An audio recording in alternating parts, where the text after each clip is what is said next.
Hello, everybody. Hi, Mr. Columbus. How are you? Very good. Wow, that's a lot of people.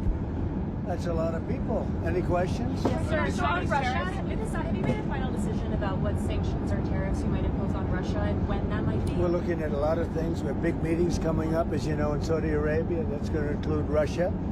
It'll be Ukraine. We'll see if we can get something done. I'd like to get something done. A lot of people died this week, as you know, in Ukraine. Not only Ukrainians, but Russians. So I think everybody wants to see it get done. We're going to make a lot of progress, I believe, this week. Is President Putin disrespecting you by attacking Ukraine when you're trying to make peace there? Is President Putin disrespecting you by attacking Ukraine when you're trying to make peace there? What did he do? Well, he's attacking Ukraine. Is he disrespecting me? Yeah. Who are you with? I'm Michael Burnbaum from Washington Post. You've lost a lot of credibility. Go ahead. What else? President, question on Robert. Go ahead. Americans who have seen their retirements accounts fall in recent day are getting very nervous about these tariff conversations. Oh, I think the tariffs are going to be the greatest thing we've ever done as a country. It's going to make our country rich again. We have many companies, as you know, auto companies are opening up plants now. We've had 4 or 5 announced already, but many more are coming. And we're basically going to take back the money, or a lot of the money that we've given away over many decades. We've lost our jobs, we've lost our factories. We've lost 90,000 factories since the beginning of NAFTA. It's not that long ago. 90,000 factories, think of that. And we're going to get them back, and they're coming back, and they're coming back in records. Look at what happened with the big chip company, the biggest in the world, by far the most powerful chip company in the world, from Taiwan, and they're going in with $200 billion of money, and they're going to build something that's going to give us 35-40% of the chip market in one company. No, it's going to bring it back, and I think it's going to make us bring us to a level that we've never had before. Is there going to be a government shutdown this Many of your supporters are concerned about your supporters are attacking SCOTUS Justice Amy Coney Barrett. You put her on the bench. They're saying she's a DEI hire. Do you regret putting her on the bench? Look, she's a very good woman. She's very smart, and I don't know about people attacking her. I really don't know. I think she's a very good woman. She's very smart. Is there going to be a government shutdown at the end of this week? Could happen. I mean, the Democrats want that. They want to destroy the country.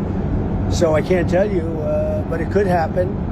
It shouldn't have happened, and it probably won't. I think the CR is going to get passed. We'll see, but it could happen. You never know. The Democrats are out of control. You saw that the other night during the speech when they wouldn't stand up for 2 of the young ladies were killed by illegal aliens. One with the cancer, the young man with the cancer, and all you want to do is stand up and applaud the man and the boy, the young boy, and nobody's ever seen anything like that.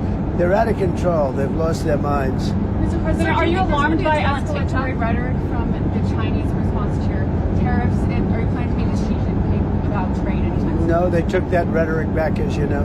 They were very tough, and I said, whoa, what's that all about? That rhetoric was taken back. You know that, right? My question to you is... But if you know that, why would you ask that question? Are you planning to meet with Xi Jinping anytime? Yeah, at some point I will. I have a very good relationship with President Xi. Very good. And at some point I'll be meeting with him. Sir, do you think there's going to be a deal on TikTok soon? There could be. We're dealing with 4 different groups, and a lot of people want it, and it's up to me. So there could be. Who are you leaning towards? All 4 are good. Mr. President, you have said there's no feud between your cabinet members and Elon Musk. You even had dinner with him last night, Secretary Rubio. However, tensions are high between your cabinet and Mr. Musk. How are you going to simmer down tensions? Does Mr. Musk need to back off? Well, I don't think the tensions are high. Look, Elon's a very special person, and these cabinet people are special people. These are very successful people, or they wouldn't have gotten, they've attained the highest heights of government.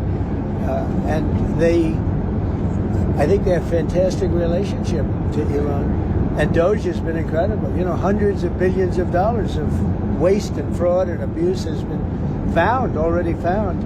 And that doesn't mean they don't have a little bit of an argument here and there about something, or maybe personnel arguments. There's not too many contract arguments. Contracts have been found. This is much more than just personnel.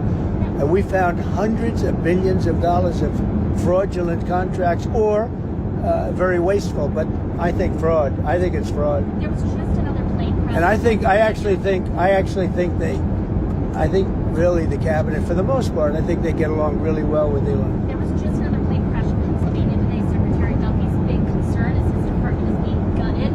He's been, dealing with these crashes ever since he was sworn in. Does he have a legitimate concern? Well, that has nothing to do with the department. That was a small plane, and that would have happened whether you had a big department or a small department, as you understand. It's just they have space like this. They have times when things happen a little bit more often than normal, and then it goes back and you go many years without having a problem.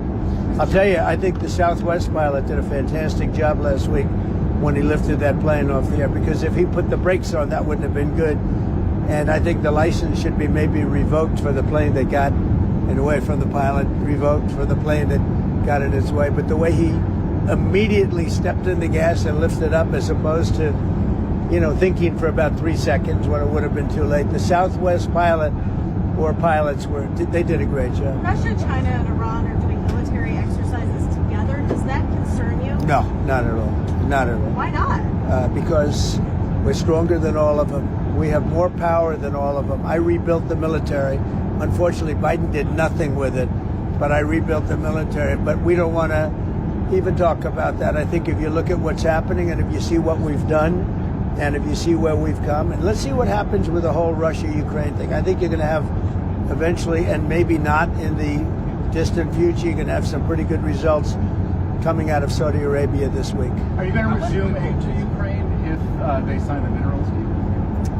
Well, I think they will sign the minerals deal, but I want them to want peace.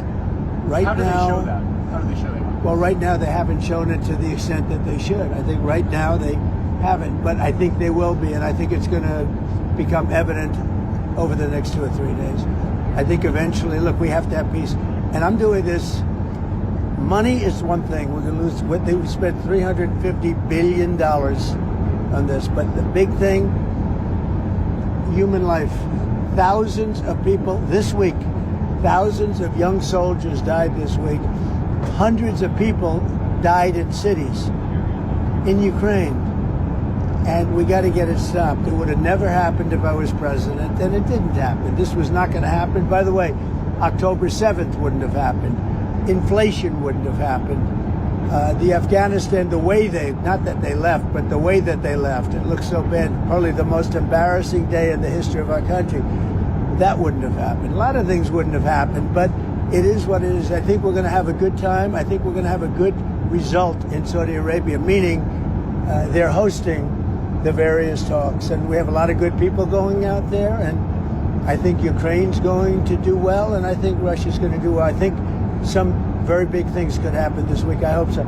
So 2,000 people, at least 2,000 young soldiers have died this week, and this is almost on a constant basis, a couple of thousand soldiers a week. It's a killing field, and we got to stop it, and if I can stop it, I'll be very happy. Would you consider lifting the intel pause on Ukraine? What does Ukraine have? Well, we just about have. I mean, we really just about have.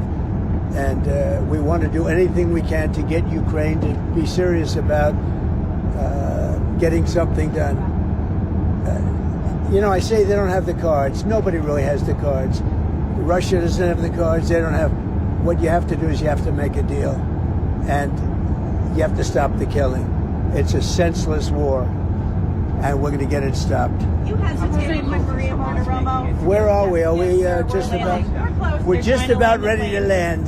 Are you worried about a recession? Maria Bartiromo asked you, and you kind of hesitated. I'll tell you what. Of course you hesitate. Who knows? All I know is this: we're going to take in hundreds of billions of dollars in tariffs, and we're going to become so rich, you're not going to know where to spend all that money. I'm telling you, you just watch. We're going to have jobs. We're going to have open factories. It's going to be great, and the plane is landing. And thank you for a lot of good questions, okay? Thank you very much, everybody. Thank you. President.